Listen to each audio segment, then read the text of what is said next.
ተወኝ። አልተውሽም። እባክህ ተወኝ። እንዴት በቃ ተወኝ አልኩህ አይደል እንዴ? ሔዋን ለምንድን ነው እንደዚህ የምትሆኚው? እኛ ነገሮችን ለመቀበል ዝግጁ ነን። አንቺ ደግሞ ተሳካለሽም አልተሳካለሽም የሆነ ጊዜ ያበቃል። እዛም ሆንሽ እዚህ መሞትሽ አይቀርም። ስለዚህ ቁማሩ ይብቃሽ። ቁማር የሚያሰጠኝ ነገር ብዙ ነው አይደለም። አንተ መላኩ ይመጣ እንኳን አያስቆመኝም። ተው ልቀቀኝ። ሔዋን ቆይ እስኪ ተረጋጊ። ሰምኛለሽ? ገና ፕሌን ውስጥ ከመግባትሽ ግራና ቀኝ አንጠልጥለው ከፕሌን ያወሩሻል። እሺ? አዎ። ለምን እንደምትሄጂ ለምን ጠልኮ እንደምትሄጂ እያንዳንዱን ነገራቸዋለሁ። ካልሆነ አትበይ። ካልተመለሱ ደግሞ ለልጃችን እናቱ ምን ያህል ትወደው እንደነበር እየነገርኩት ታሳድገዋለህ። አድራሻውን ሙሉ ሉሊት አስቀምጬ እልሃለሁ። ሔዋን እውነትሽን ነው? በቃ ዴቭ ይበቃሃል። እኔ ከዚህ ሰዓት በላይ እዚህ መቆየት አልችልም። ልጅ አደጋ ላይ ነው ያለው። ቶሎ መድረስ አለብኝ። በውሰት ማንንም አልፈልግም አጠገቤ። ሔዋን የት ናት? አንተ እዚህ ብቻ ቁጭ ብለሃል። የት ናት?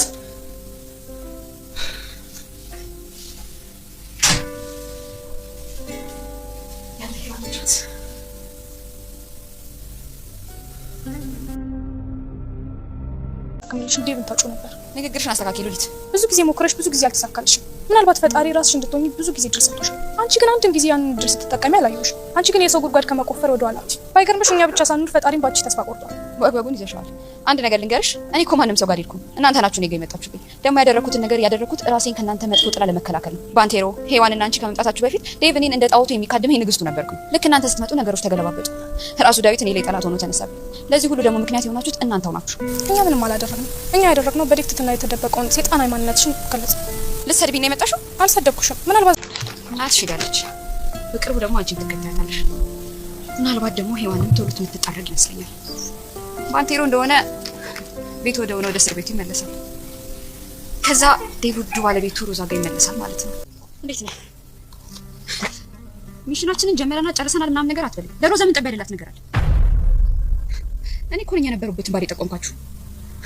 ያንተ ወዳጆች ግን እኔ በጨመርኩት ጨዋታ እኔን ከጨዋታው ውጭ አድርጋችሁ እናንተ በምትፈልጉት መንገድ መንገዱን ጨርሳችሁታል።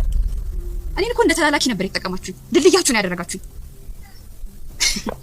እንግሊዝ አይደለም ለምን እንጦሮጦስ አይገባም። እኔ ምንም ያገባኝ ነገር የለም። እሺ አዎ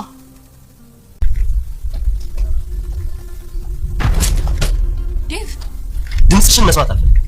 እና እኔን እልሽ ከዚህ በላይ ልታገስሽ አልችልም።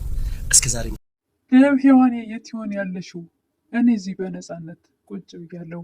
እሷ የት ነው ያለችው እያለ ሲጨነቅ ለሉሊትና ለባንቴሮ እያወራ እያለ ይህችት ያንተ ሔዋን በማለት ፊቱ ተከሰተች። እጅግ ግራ ተጋቡ፣ ደነገጡም። ሄጄ ወይ ልጄን ወይ እሷን ማምጣት አለብኝ እያለ ዴቭ ሲያስብ ሲጨነቅ ፊቱ በድንገት ስትከሰት ዴቭ ደስታና ሐዘን ተፈራረቀበት። ባንቴሮና ሉሊትም በጣም ግራ ተጋቡ።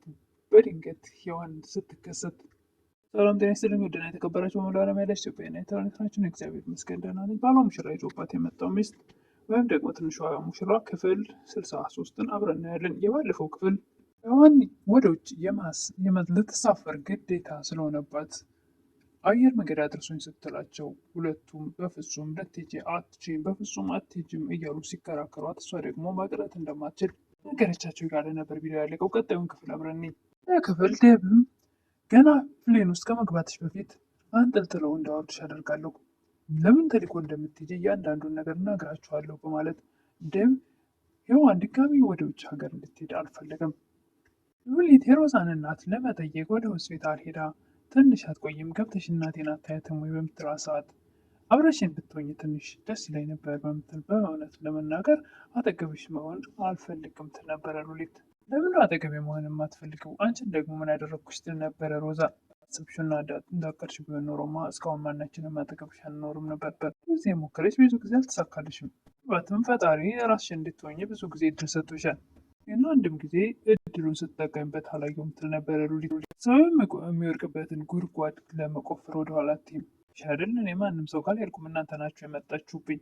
ባንቴሮና ሔዋንና አንቺ ከመምጣታችሁ በፊት ዴቭ እኮ እኔን እንደ ጣዖት የሚካድመኝ ንግስቱ ነበርኩ ትላለች ሮዛ። እናንተ ስትመጡ ነገሮች ተገለባብጠው ራሱ ዳዊት እኔ ላይ ጥላትነት ሆኖ ተነሳ። ለዚህ ደግሞ የእናንተ መምጣት ነው ሁሉ ያደረገው ትል ነበር ሮዛ። እኛ ምንም አላደረግንም፣ በደብትትና የተደበቀው ሰይጣናዊ ማንነትሽን እንዲገለጽ ነው ያደረግነው። አጠገቧ ስትሄድ ሮዛ እናትሽ ሄዳለች ከቤቴ፣ በቅርቡ ደግሞ አንቺም ትከታያለሽ እንደሆነ ወደ ውጭ ሄዳለች። ቴሮም ቤቱ ወደሆነው ወደ እስር ቤቱ ይመለሳል። ከዛ ወደ እኔ ወደ ውድ ባለቤቱ ይመለሳል። ትንገዳገዳለች እንጂ መቼም አትወድቅም እያለች ራሷን ታጽናና ነበር ሮዛ። ደብም ሔዋንን አትሄጂም በማለቱ ቀጥሏል። እሷም እሄዳለሁ፣ ካልሄድኩኝ እኔ ካልሄድኩ የልጅህ ሬሳ ይመጣልሃል የሚል መርዶ ታረዳዋለች። ደብ እስከዛሬ ልጅ እንዳለው አያውቅም ነበረ። ደስታና ሐዘንና የተፈራረቀበት ደብ የልጅህ ሬሳ ይመጣል በምትለው ሰዓት ልጅ እንዳለው የማያውቀው ደብ በጣም ግራ ይጋባል። ሰዎቹ በእኔ ህይወት አይደለም ገና ምንም ባልኖረው በትንሹ በህፃኑ ልጅ ነው የመጡብኝ። እኔ እዚህ አንድ ስህተት ከሰራሁ አንድ ቀን እንኳ በአይኔ ያላየሁት ልጅ ታጣዋለህ፣ ስለዚህ እኔ መሄድ አለብኝ ትል ነበረ ሔዋን። ሁሉም በሺህ ሰዎች ልቀይረው አልችልም፣ ምናልባት እድል ከቀና አንድ ቀን ልጅን ታቅፎ ይሆናል ትል ነበረ ሔዋን። ደብም ልጅ እንዳለው ሲሰማ ግራ በመጋባትና በመደሰትም ሁለቱ የተፈራረቀበት እና ተመልሰሽ ትመጫለሽ ይል ነበረ። አይታወቅም፣ ልመለስ ላልመለስ እችላለሁ፣ ካልተመለስኩም ደግሞ አንድ ነገር ቢፈጠር በእኔ ላይ ልጅን ምን ያክል እንደምወደው እየነገርክ ታሳድገዋለህ ትል ነበረ ሔዋን ለደብ። ቴሮ በአካል እጄ ብሰኛት መንፈሴ አብሮ ከእሷ ጋር ይሰደዳል። ስለዚህ ለእኔ ህይወት መቀየር ትልቅ መስዋዕትነት የከፈለች እሷ ነበረች። ነገር ግን ያጣኋት እያለ ያዘን ነበር። ሮዛም እናቷ ከሆስፒታል ታክመው ሲወጡ የት ላድርጋቸው? ሔዋንን ያን ሁሉ ነገር አድርጊያት አሁን ቤቷ ተመልሼ እንድገባ ትፈቅድልኛለች ትል ነበር። እስክትመለስ እዛ መቆየት ትችላላችሁ፣ ከዛ በኋላ ግን ትመለስ ማለት ትል ነበረ ሮዛ። ዛሬ በራሪ ናት። ለምን? ምን ይሰራልሻል? አንቺም ሆንሽ እናትሽ ለአንድ ቀንም ሆነ ለሁለት ቀን ማረፊያ ካገኛችሁ አይበቃም ይል ነበር ደብ። ሮዛም የጨረስን ይመስለኛል ብሎ ካጠገቧ ደብ ሲሄድ ለመጨረሻ አትመለስም ሔዋን እያለች ውድ ደብ እያንዳንዳችሁን ቀስ በቀስ በታተናችኋለሁ ትል ነበር። ፉከራዋን ትቀጥል ነበረ ሮዛ። በስተ መጨረሻም ደብ ሮዛ ለሰዎች የቤቱ ሚስጥር እያወጣች እንደምትናገር አሳልፋ እንደምትሰጥ በስልክ ስታወራ በር ላይ ቁሞ አዳመጣት። ያምጣት ነበር። ታስቡ ኑሮ ሔዋን በስሜ እስክታዞሩልኝ ተጠብቆ ነበር። እናንተ ግን ለእኔ ስለማታስቡ እንዲቀር አደረጋችሁኝ። እያንዳንዱን ነገር ደብ በር ላይ ቁሞ ያዳምጥ ነበር። ለለም እንግሊዝ ለምን እንጦሮጦስ አይወርድም እያለች ስታወራ እያንዳንዱን ነገር ሰምቶ ከጨረሰ በኋላ ደብ እዚሁ ጠብቂኝ በማለት ሮጦ ሄዶ ልብሷን ሰብስቦ ነበር ያመጣላት። ደብም ልብሷን አምጥቶ ላዩ ላይ ከወረወረ በኋላ እና እኔ እንደዚህ በቀላል ልታባረረኝ ነው? በቃ ከዚህ በኋላ ልታገስሽ አልችልም በማለት ደብ የታገስኩሽ ለህሊና እረፍት ነበር፣ በጭራሽ ልታደርገኝ አትችልም ትል ነበረ ሮዛ። አድርገዋለሁ፣ ወደፊትም የመገናኘት እድል ካለን አድርገዋለሁ አነኝ።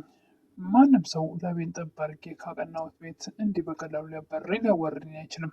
አድርገዋለሁ፣ በመንገዴም እንዳይሽ አልፈልግ ከዚህ በኋላ ሲል ነበረ ደብ። ታውቀህ ሮዛ ማሪኝ ብለህ እግሬ ላይ እንድትወርቅ ነው የሚያደርግህ። እያንዳንዱ ደግሞ አንተን የሚጥል መረጃዎች በኋላ ፍርድ ቤት ገትርና የሚገባኝን አንዷን ድንቡሎ ሳንቲም እንኳን አልተውልህም። ሮዛም እካፈላለሁ ድንቡሎ ሳንቲም አይቀረኝም እያለች ስትፎክርና ስትዝት፣ ደብ ደግሞ ሁሉ ነገር በሔዋን ስም እንደሆነ ሲያሳያት፣ አይሽ አይደል እኔም አንቺም ምንም አይነት ነገር የለንም፣ ስለዚህ ከራሽ እዚሁ ይቁም በማለት እንድሮ ሉሊትን ሮዛ ከዚህ ቤት በመሄዷ ደበረሽ እንዲህ ይላት ነበረ። ታዲያ እኔ ለእሷ ህይወት መመሰቃቀል ምክንያት አንቺ አይደለሽም እያልከኝ ነው?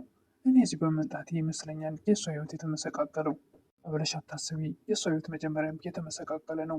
የእሷ መንገዶቿ በሙሉ የጥሩ አልነበሩም ይላት ነበር ባንቴሮ። በመምጣትሽ ከረጅም ጊዜ በኋላ ሊገለጥ የሚችለውን እውነት እንዲገለጽ ነው ያደረግሽው። ምንም ምቾት አልሰጠኝም ትል ነበረ ሉሊት። እንደሚመጣ በተደጋጋሚ ለሮዛ ነግሬያት ነበር ይል ነበር ባንቴሮ። ብትሰማ ኖሮ መጀመሪያም የሚያኖራትን ጸባይ ተዘጋጀ ነበር። ብዝነቷ ዛሬ ጎዳና ላይ አውጥቶ ሊጥላት ነው ይል ነበረ ባንቴሮ። ሮዛም ሳትወድ በግዷ ደብ የሰጣት ሻጣ ተቀብላ ወደ ስልኳም ገንዘብ እናትሽ ከሆስፒታል ሲወጡ ለአንዳንድ ነገሮችም ሆነ ለቤት መከራያ ይሆናቸዋል ብሎ ትራንስፈር ያደረገላትንም ሳትወድ በግዷ ይዛ ካጠገቡ ዘወር ስትል ትንሽም ሳትርቅ ሻንጣውን መንጥፎ ሌባ ይወስደዋል። ሮዛ ምንም ነገር ሳይኖራት ከነ ስልኳ ከነ ሻንጣው ባዶ ሜዳ ላይ ትቀራለች። ጭንቅላቷን ይዛ ወደዛ ወደዚህ ብትሽከረከር ወፍ የለም። ቤትም ተባራለች፣ ወጣለች። ገንዘብም ትራንስፈር አድርጎላት ነበር። እንዳለ እስከ ምናምኑ ተወሰደ፣ ተዘረፈ። ሮዛ መግቢያው ጨንቋታል። በመጨረሻም ደብ ለሔዋን ለሉሊትና ለባንቴሮ ሔዋን የት ነው ያለችው? እኔ እዚህ በነፃነት ጉብዬ እሷ ምን ስትሆን ያለችው? እኔ መሄድ አለብኝ። እኔ ሄጄ ወይ ልጁን ወይ እሷን አንዳቸውን ማምጣት አለብኝ እያለ እየተጨነቀ እያለ ሔዋን ይኸውልህ የአንተ ሔዋን እዚህ ነች በማለት የት ነው ያለችው በሚለው ሰዓት ሔዋን አጠገቡ ተከስታለች። በመሀላቸው ስትቆም እነሱም ግራ ተገብተዋል። በድንገት ስትከሰት ደንግጠዋል። እንግዲህ የዛሬው ቪዲዮ ይሄን ይመስል ነበር። በቀጣይ እስክንገናኝ መልካም ቆይታ እያልኩኝ አዲስ የሆናችሁ ያኔ ሰብስክራይብ አድርጉ እያልኩኝ ደግሞ ቪዲዮውንም ላይክ በማድረግ አበረታቱኝ እላለሁ። አመሰግናለሁ።